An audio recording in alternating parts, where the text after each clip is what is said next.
Okay, 208, bottom paragraph.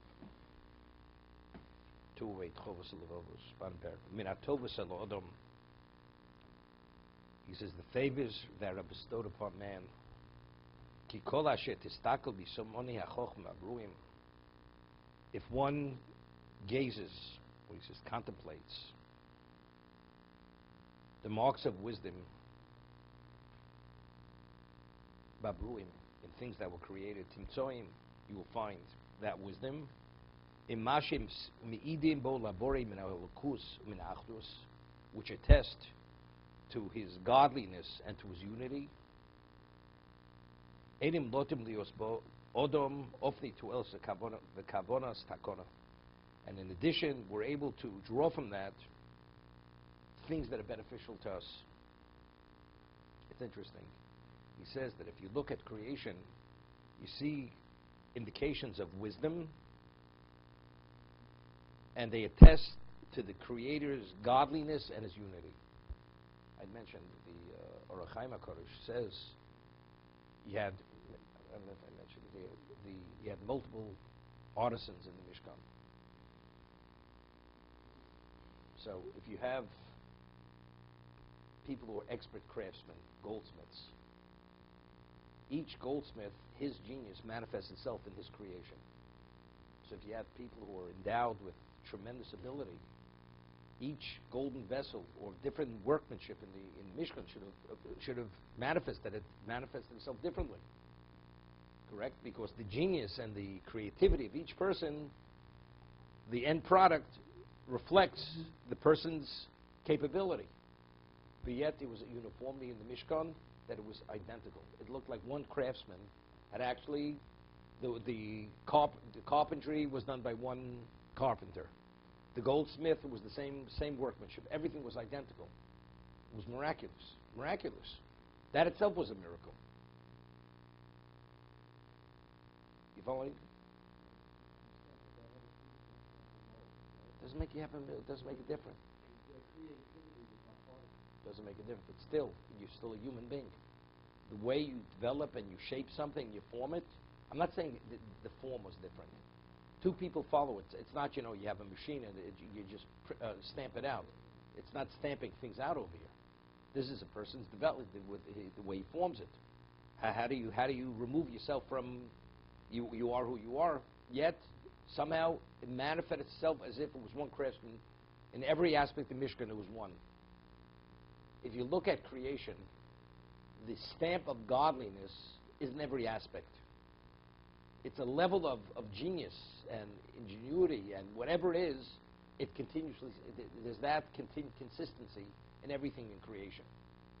It's a dimension which goes beyond human. It's like unlimited capacity.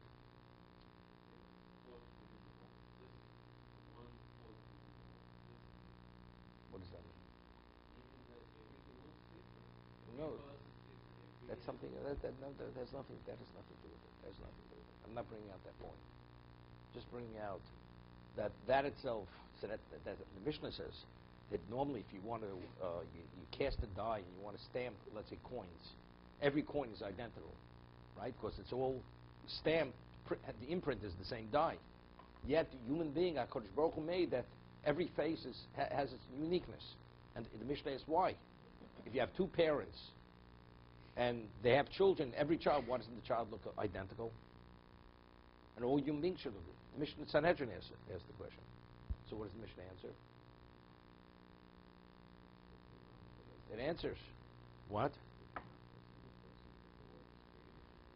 So the Gemara said, the Mishnah answers because it's a question of the laws of adultery and incest. Nobody would know who his wife is. People look alike. Everybody, it's like in, where is it? In Copenhagen. You look in the phone book, everybody has the last name, same name. Do you know who's what? You don't know. The only way you know is with fingerprints. That's how you can identify people, not by name.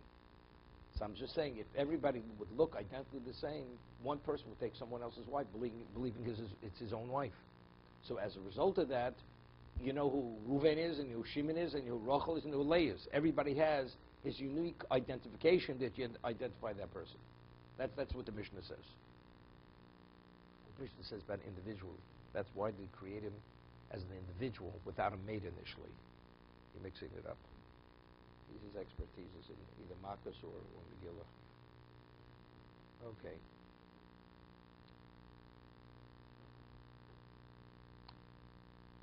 Einem nimnot lios b'ma'odam ofnei tu'elis v'kavonos takono. Elishik tzosim gluim tzosim nelobim. He says some of these uses are manifest, others are obscure. This is what I mentioned the other day about that ant in the Sahara. I mentioned the other day that reflects it's able to survive. It has like hair follicles on it, this ant, and it actually glows from the heat, and this allows it to cool down its system to survive. This 180, 138 degrees in the sand. That's how hot the sand becomes. Okay, so you're able, certain things you're able to draw, other things you're not able to draw. Umehem ha'orva choshech ki toelasor niglos v'niros eden nelomos. The value of light is obvious. The benefit. Achachosh toelos of nelomos. What's the value of darkness? Right? Evidently, there is a value. I mean, the Ramban, at the beginning of Bereshis, writes, what's the value of night and darkness? He says, if man, it would be light 24 hours a day, a person would work himself to death. You'd work yourself. Night comes, you're forced to stop. And night is more conducive to sleep. Otherwise, man could not survive. So the obviousness of darkness is not so obvious as light. Light is productivity when it's daylight. People seem to be, he says, everything is mishtomim, meaning they become inactive. And their actions cease to be, and their movements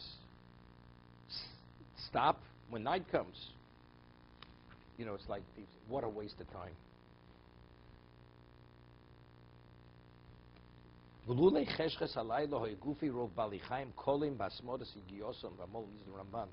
He said, if night would not come, the majority of animals or living creatures, due to the unceasing toil, they would be consumed and destroyed. Vorch tu nosam. Ubalayli yibodu ktsas azman mikzoso.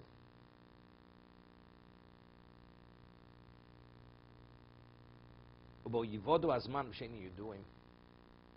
Vorachim echayem v'katsusam. He says that there would let you be just one continuum of light. How do you evaluate, how do you gauge how old something is? By days being divided by day and night, then you know when the day begins, you know when the day ends. So you're able to evaluate the length of days. He says the laws of mitzvahs. We have certain mitzvahs are done, Yom Tovim.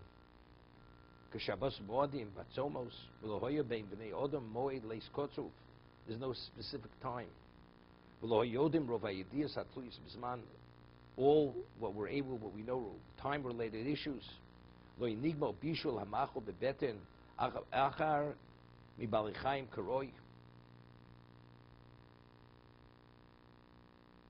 not sure what this means. He said food would not be properly digested by any living creature unless there would be time. The time of day and night. What does digestion have to do with this?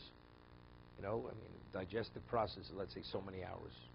So it's not, what does the night and day have to do with this? This last thing I don't understand.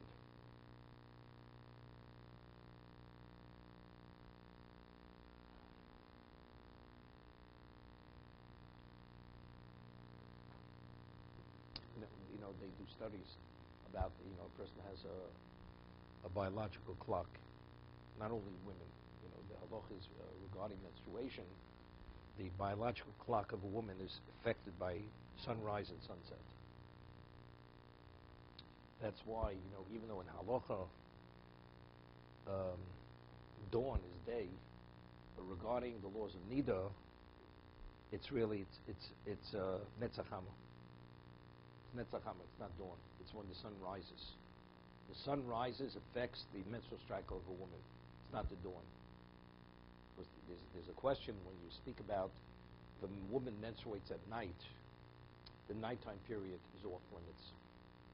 Of course, you never know when she'll menstruate. It's during that period. The daytime periods is another time period. So how do you identify periods at times? Normally you'd say, well, day and night. Day begins at dawn, and night ends pre-dawn. That's the end of night. But regarding the laws of menstrual cycles, if a woman menstruates after dawn, before sunrise, it's considered she menstruated at nighttime. That's the nighttime period. Because the biological clock of a woman is affected by sunrise. So therefore the period that's nighttime period. Same thing they find regarding, even a man has some kind of biological clock regarding certain things. They find that people who work night shifts, even though they sleep during the day, their productivity is not the same. Because the function of a human being, in terms of the sun, has an effect on the way a person, an artificial light is not the same as natural light. It affects our clock, which we function based on that. But this last thing that he concludes about the digestion of food, that I don't know what he means. Okay, let's see the Gemara.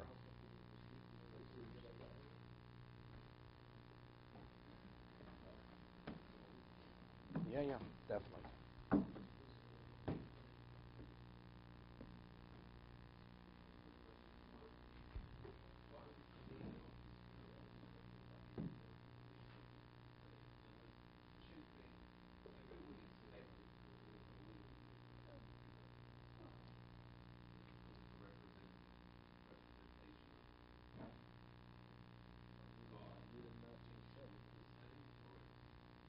God could have made everybody look identical, right? Everybody could.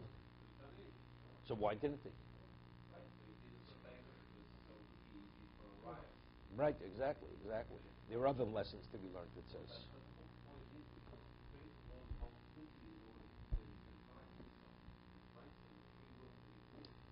No. You still need different creatures. You need different insects. You need different plant life. I mean, it can't be just one. Everything plays into the full picture. Therefore, what? Doesn't make a difference. It is echad. If everything complements, the human being's also not echad. We're made up of parts. Human being's also made up of parts. It's not possible. It's only God Himself. Okay, back to Kedusha.